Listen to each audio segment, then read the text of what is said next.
Hello,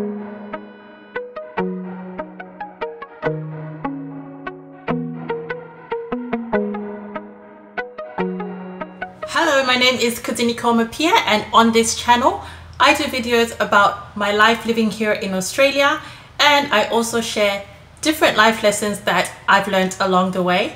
In this video I'm going to do one of the things that I've always wanted to do but I haven't done yet on this channel, and is to talk about interview tips, particularly interview tips to get high-paying jobs. And this is specifically targeted towards immigrants, people who might not have had experience working in Australia before, and you would like to come into Australia and have a high-paying job.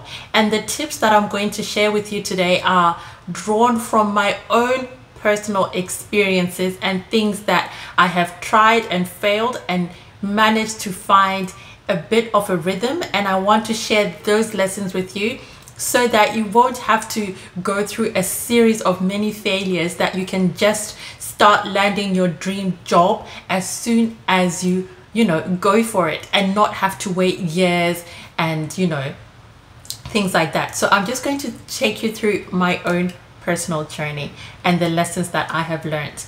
So if you have watched this channel and you've followed for a long time, you know that I have shared that when I first got my corporate job, I was in my second year of uni. That was the first corporate job that I got, and I've always seen myself as someone who is quite good at interviews. I do get stressed, I do get nervous, but even if I'm nervous, I still find a way to articulate myself really well in an interview. So obviously when I got my first corporate job, it was an entry-level job. It was an entry-level corporate job, and I found that I did pretty well during that interview, and I was quite confident, and I was very grateful that I managed to get that job. And since then, because I work for a large organization, I had been able to get a few other roles that are not entry level, a little bit higher than entry level. I could get a few other jobs, and I found that I was really doing well at the interviews, and I had a really clean record. I hadn't gotten a rejection. Like all the interviews that I would go for, I would get the job. So I built this level of confidence. I was like, you know what, I nail interviews.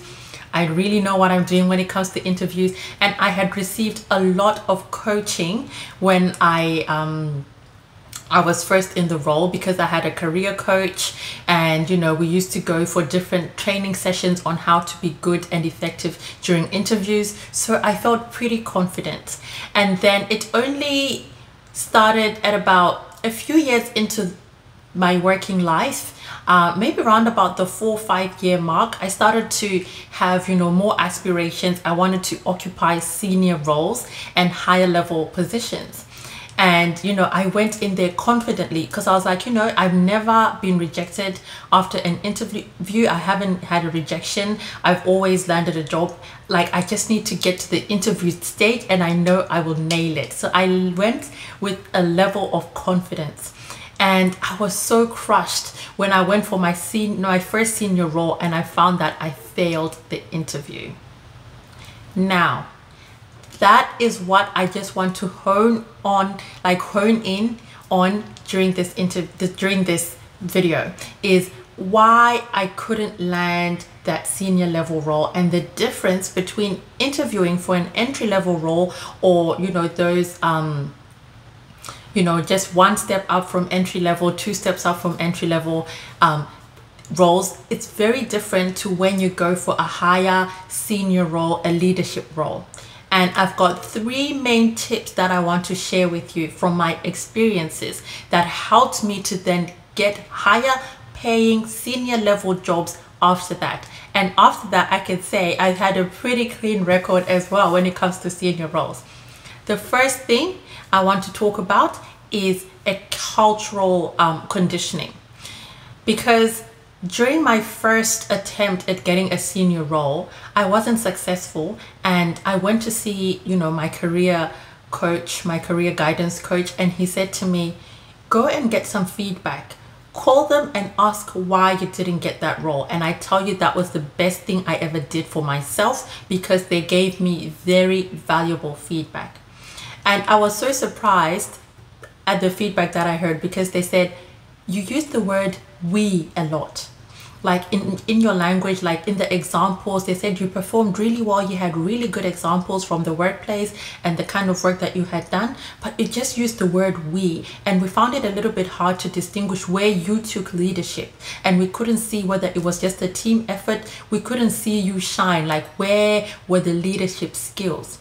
And this is cultural conditioning, because, you know, coming from an African background, we are very communal, and we use the word we a lot when we talk. And because we don't, like, especially if you are a woman, you're not trained, you're not conditioned to take a leadership role. Even as when you speak, you always say, oh, we did this as a team, we did this as a team. And you don't say, like, I took the initiative to do this, like I led a project to do that and that and that. So all the examples that I kept giving in the interview were to do with we as a team did this, we worked on this project, we did this, we managed to accomplish 1, 2, 3, 4, and very good examples, but it didn't show me in my leadership capacity. And the examples that I was given, I had actually taken initiative, and I was actually playing a leadership role, a leading role in those projects, but I didn't articulate that well enough. I didn't present that in a way that made it clear to the people who were interviewing me that I was taking a lead role. I didn't use the word I. And phrases like I led, or I initiated, or it was I discovered that there was this problem, and then I approached my team, and then I proposed that we did this, and I took the lead in doing 1, 2, 3. So just that small adjustment in your language can be the thing that sets you apart when it comes to senior level, high paying jobs. And, you know, after I found that out, I was like, oh my goodness, I started to be more aware of it, even like not in an interview setting, how I would always use the word we, and how I would shy away from like talking about me taking a leadership role, or using the language that like demonstrates that I took a leadership role in something.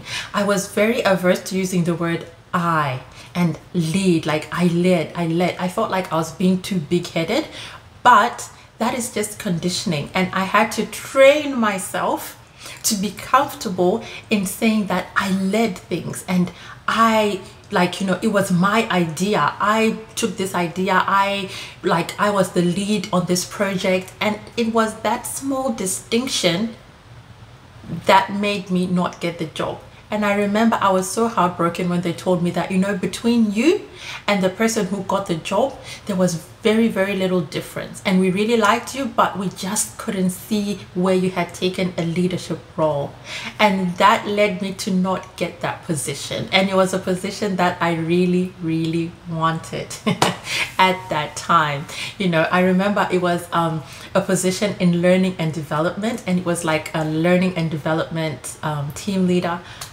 Guys, you know, I studied human resources, and I was really passionate about learning and development, and I thought, you know, this is my chance. Those roles didn't come about very often, because, you know, people love those roles and people don't usually leave those teams. So when the position came up, I was like, this is a one in a million opportunity. I need to get this, and I couldn't grab hold of it because of that fact that I couldn't really demonstrate my leadership, you know, qualities, and I couldn't use the relevant language that they wanted to hear. So please, please, please take this in mind. If you are going for an interview for a senior level role, if you are going for an interview for a role that is like team leader, or, you know, you are playing some kind of coordination role, consulting role, whatever, it's a senior level role, please demonstrate and don't shy away from saying that you led something, especially if you know that it was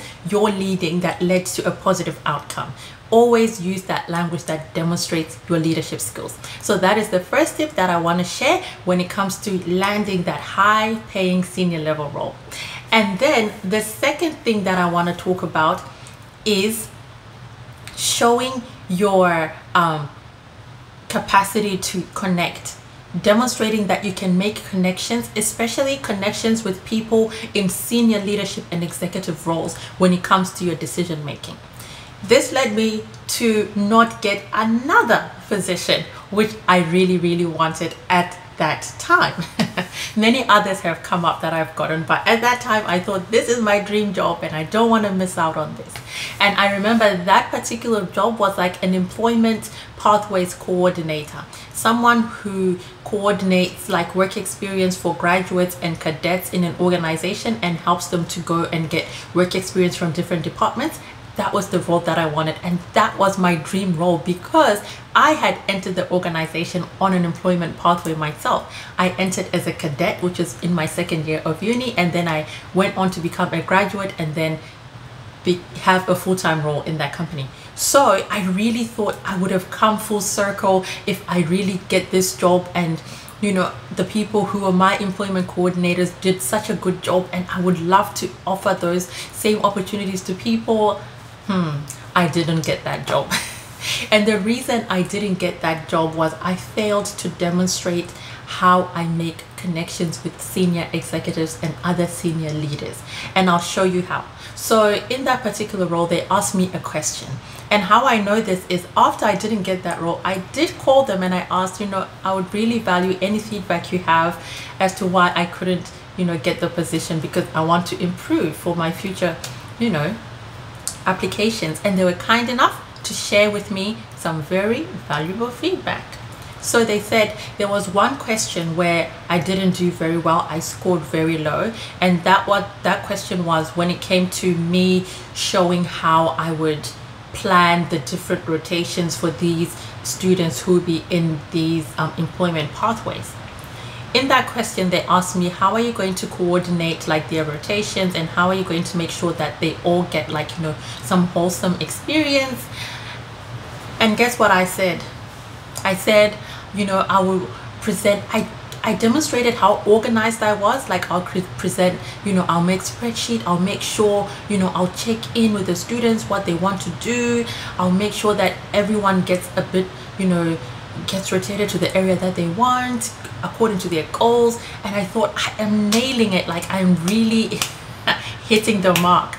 But there is one thing that I missed out on, and that is I didn't talk about the next level up, how I would approach the senior executives in the branches that I wanted to send these students to, and ask about, you know, do you have opportunities in your area, and sell the people that I have. Like, you know, I have these students, they're studying this, they've got these skills, they'll be really valuable in your area. So I failed to demonstrate how I can make connections with other senior leaders and executives, and that was really important. So in roles where you are going for a leadership position, you need to demonstrate that not just you being organized and working well with your peers and those people below you, but you need to demonstrate how you can make connections with the people above you, because that really shows your leadership position, your leadership capacity and capability. And it shows that, you know, you're not only a leader, you're someone who can actually go to the next level up. So that's what they wanted to see from me in that role,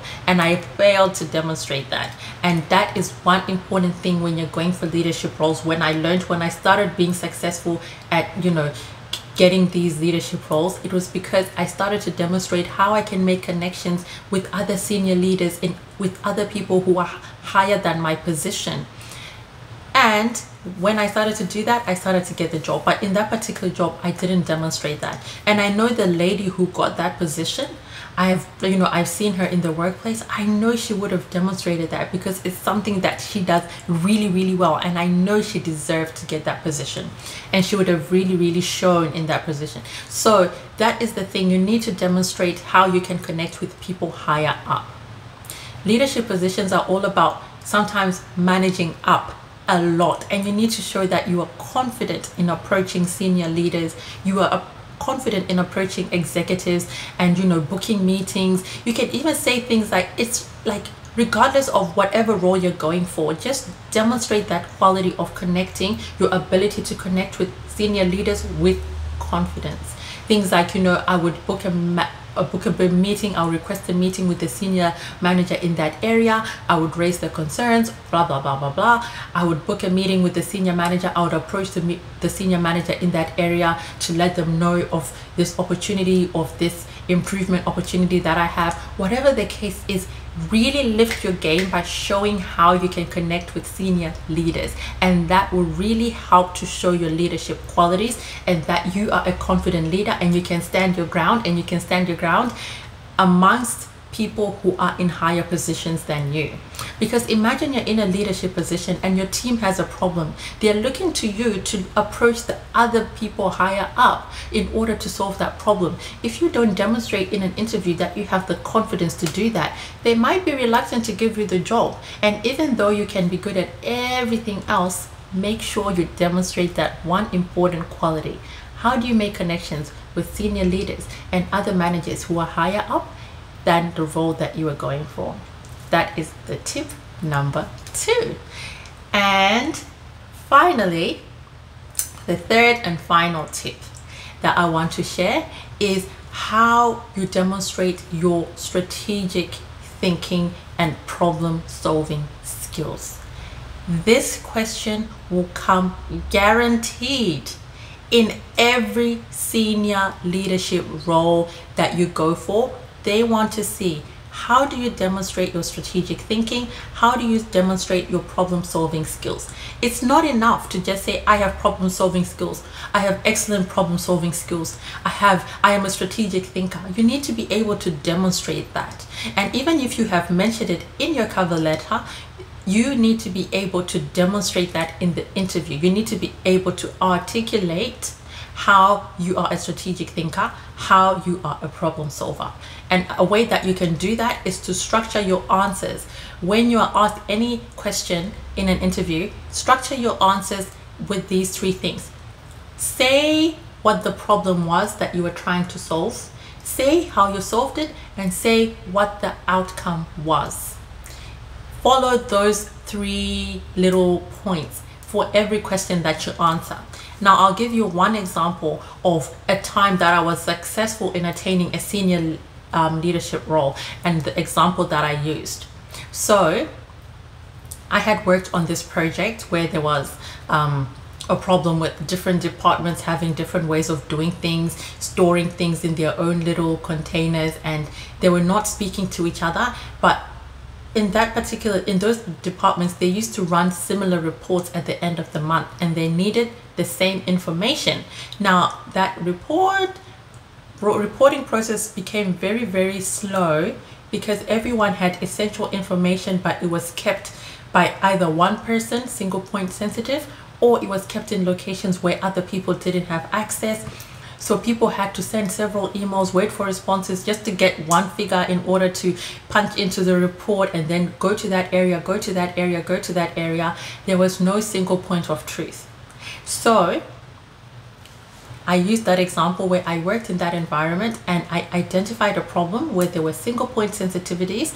There were problems with like accessing essential information, and people didn't have access to that when it came to that critical time to run reporting. So I created a internal intranet page where each team would come in and put in all that information before the reporting period, so that when it came to the reporting period, all the teams would go to this intranet page and they would access all the information that they want. It didn't matter who had put it in, but it was all information relevant to their reporting.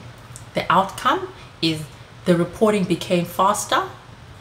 The stakeholders became more satisfied with the end product because it was delivered on time with less errors, because they had accurate information that is being inputted by, the single point sensitivity. The other outcome for the teams is there was less stress from the people who were holding information, because sometimes when you are in a single point sensitive role, you can't even take leave. When it's reporting time, even if you're sick, you come to work, you're coughing, your kids are sick, you have to just send them to school sick because you can't take a day off because you hold this essential information that everyone wants for their reporting. But now that you've put it on an internet page, you've got so much more freedom and less stress that everyone's gonna hustle you for that information.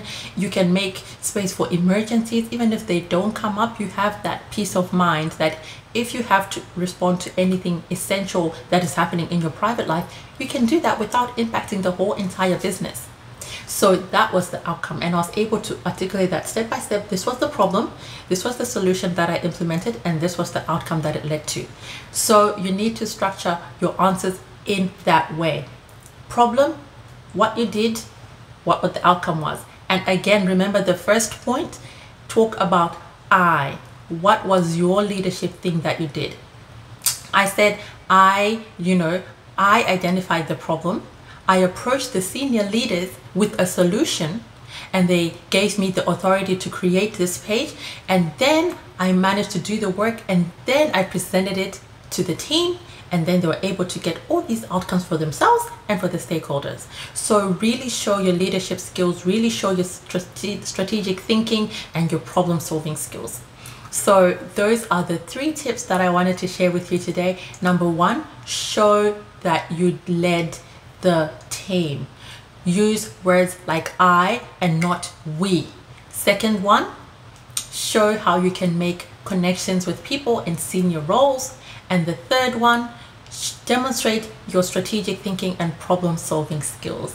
And if you implement those 3 skills, if you've been having like a lot of, rejections when it comes to senior level roles, and you feel like you have hit the ceiling where you are and you want to go that higher level up, but you just can't seem to break through, try these 3 strategies and see that it would definitely start to make a difference in the way that you present yourself in interviews, you articulate yourself, and you start to get more luck. Like for me, I used to think, oh man, like maybe this is the ceiling, this is as far as I was supposed to go in this organization. But I saw that no, it's just a little bit of tweaking when it comes to my interviewing style and my language, and voila, I was able to get some senior high paying roles. So I hope you take those tips on board. I hope they will lead to positive outcomes if you're looking to go the next level up. And I wish you all the best in your job hunting and your, role expansion aspirations. I hope you enjoyed the video. I will see you in my next one.